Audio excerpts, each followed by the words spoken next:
During Steam's last Next Fest, I played 40 demos. There are a couple of these games that have earned a spot on my wish list, 2 that are day one purchases, and a few others that have left me curious enough to keep an eye on them. These Next Fests are my favorite showcase that Steam puts on. It's fun to play through all these demos and see what the indie scene is cooking up next. Some of these demos felt polished and confident in what they are. Others felt chaotic and fun, and a couple surprised me in ways I didn't expect. I don't want to talk about every game I demoed, because if we did, we would be here forever, but I want to touch on the ones that I'm looking forward to. Next Fest is such a fun and chaotic mashup of so many demos, with such different ideas, and it's an exciting snapshot of what the indie scene is up to.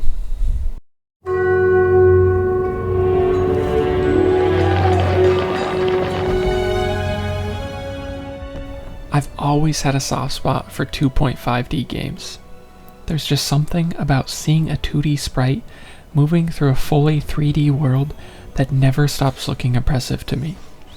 So when I saw the trailer for Alabaster Dawn, the demo was an instant download. What I didn't expect was how smooth and satisfying the combat would feel. I genuinely don't know how the developers managed to make swordplay this responsive in a 2.5D space.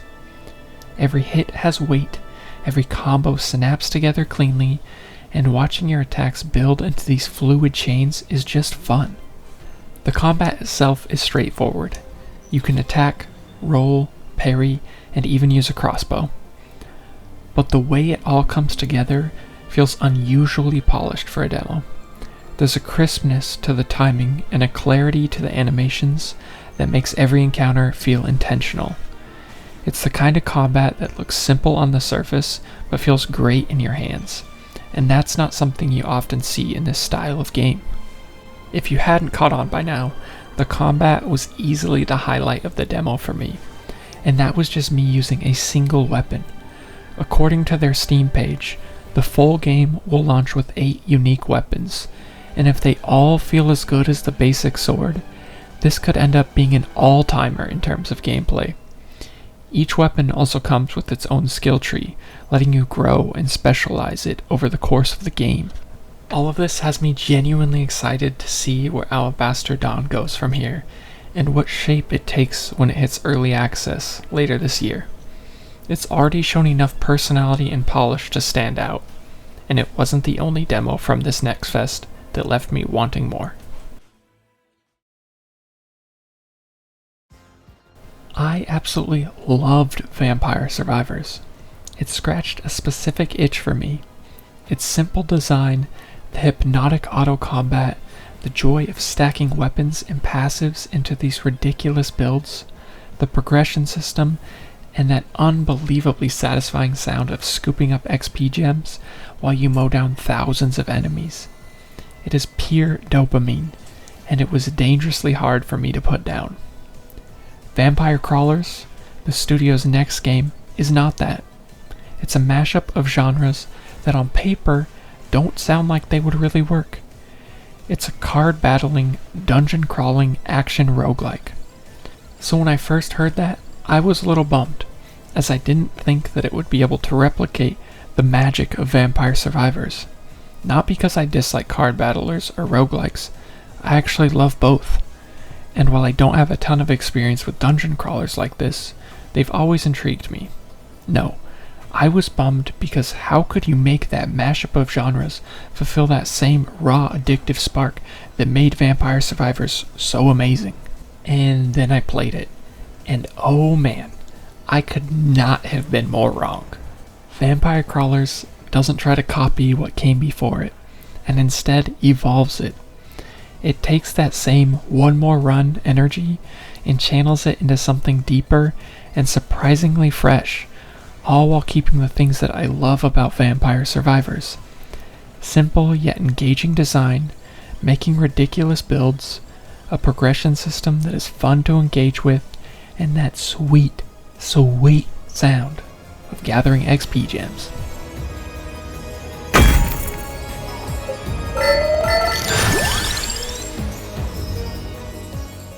the game has you using your mouse or WASD to traverse through dungeons.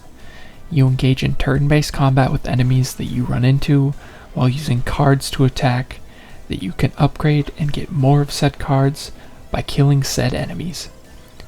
Each dungeon has 3 levels to it, and at the end of each level you fight a boss, with each getting progressively harder. It has that same addictive gameplay loop of Vampire Survivors, but with its own complete identity. The turn-based combat and card-driven attacks come together in a way that feels surprisingly natural. Every attack card I found was based on a weapon from Vampire Survivors, which made them instantly recognizable with their chunky animations. What really hooked me, though, was how flexible the game was in letting you shape your playstyle. I had one build that was based entirely around being methodical. My damage multiplier increased if I played cards in ascending cost, so every turn became this little puzzle of sequencing my hand correctly and managing my resources to squeeze out the biggest hit possible. Then my next run flipped that build completely on its head. Most of my cards cost 0 and drew more cards, so I could just chain them all together and use the Play All button to unleash a rapid-fire barrage of attacks. And because the animations can stack on top of each other, it created this chaotic burst of effects where enemies would melt the moment combat started. It was a totally different rhythm from my first build, but it was just as satisfying. The variety of how to approach the game, mixed with everything that I love about Vampire Survivors, from the progression, animations, and music, is what flipped my expectations. It went from slight disappointment when I first saw the announcement to an instant wishlist and day one buy for me.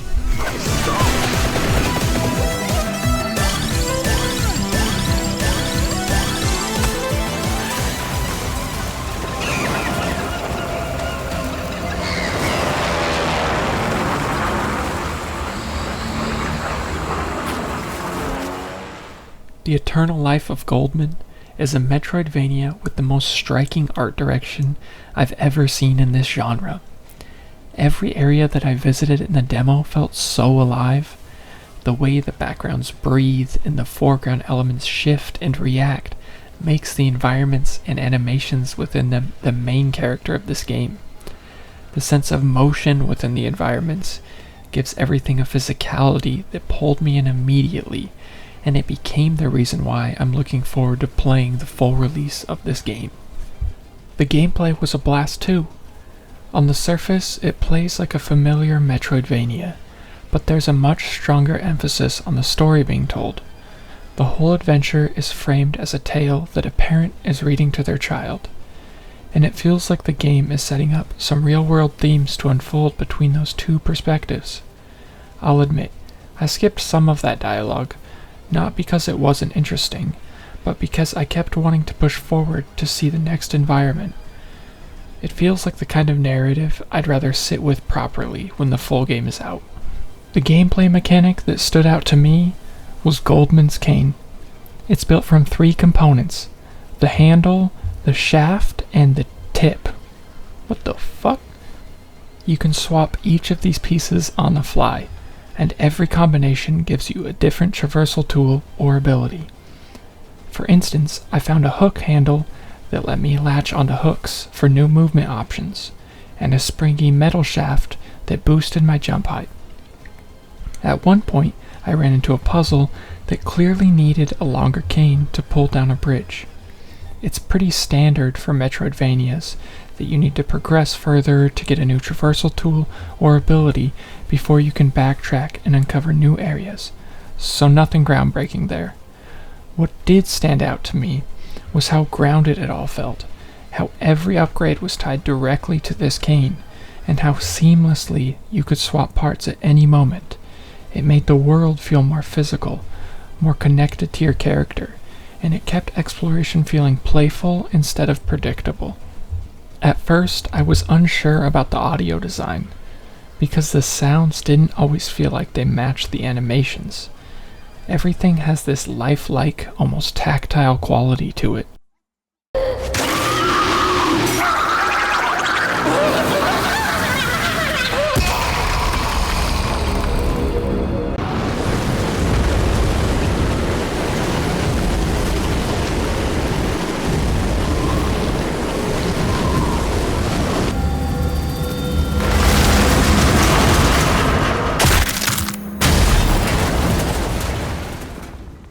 early on it created this strange disconnect, like hearing a voice that doesn't quite fit the face. It wasn't bad, just unexpected. It felt strange hearing these sounds come from this beautiful, vibrant world. But the longer I played through this surprisingly hefty 2-hour demo, the more it started to click for me. What felt off at first started to feel intentional, and by the end, instead of tilting my head at the audio like a confused dog, I found myself excited to hear what bizarre, unsettling noise the next enemy or environment piece would make next. By the end of the demo, I walked away impressed with how cohesive everything felt, from the art, sound, mechanics, and even the gameplay.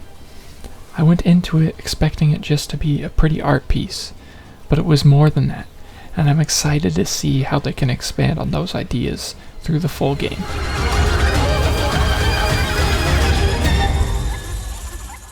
Before we get to my favorite demo that I played, I have a couple of honorable mentions of games that I liked, but just didn't quite make the list. Far Far West was a super fun PvE co-op extraction shooter. The game structure is very similar to Helldivers 2. The game has you going from objective to objective with various weapons completing certain objectives, all while fighting off enemies. It was fun for the couple of runs I did, and I can see me and my buddies giving this one a go eventually. Walk the Frog is a super low-stakes puzzle game. The environments you travel through are on sticky notes. The game hands you these notes all mixed up, and then you have to put them together in the right order to create the environment for you to get through. The puzzles were easy and the story was fun, but nothing super engaging. It was perfect after I had worked a long day and wanted to play something to unwind. The sticky notes were satisfying to put together, and the dialogue made me smile. And sometimes, that's all I need. Replaced has been on my wish list for a long time. It's a beautiful 2D game set in alternate 1980s America that has been ravaged by nuclear war. It has this gritty cyberpunk aesthetic that I'm an absolute sucker for.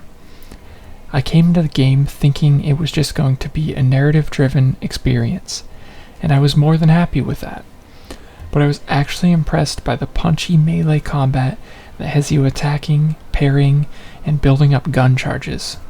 The loop was satisfying and fun, and I'm looking forward to the release of the full game.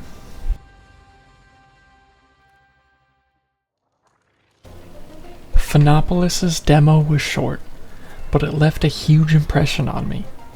It's a point-and-click puzzle adventure game where you play as Felix, living under a government figure known as the Leader, who keeps everyone obedient through these constant announcements blaring from loudspeakers. Felix stumbles upon a pair of headphones that blocks out these broadcasts, freeing him from the Leader's control, and that's exactly where the demo picks up at. What really floored me is the presentation. Every asset in the game is hand-painted on cardboard, and the result is this incredible handcrafted world that feels unlike anything else I've played. The red and yellow color palette makes every scene pop, giving the whole game a warm, surreal glow. And the audio design matches that creativity. Every click, every character interaction, every environment detail has its own little sound cue and animation, all layered under a soundtrack that already feels memorable, even in such a brief slice. The world is also incredibly interactive, almost to a playful degree. Every object I clicked on had its own little animation and sound effect, each packed with so much personality that I found myself poking at everything just to see how it would respond.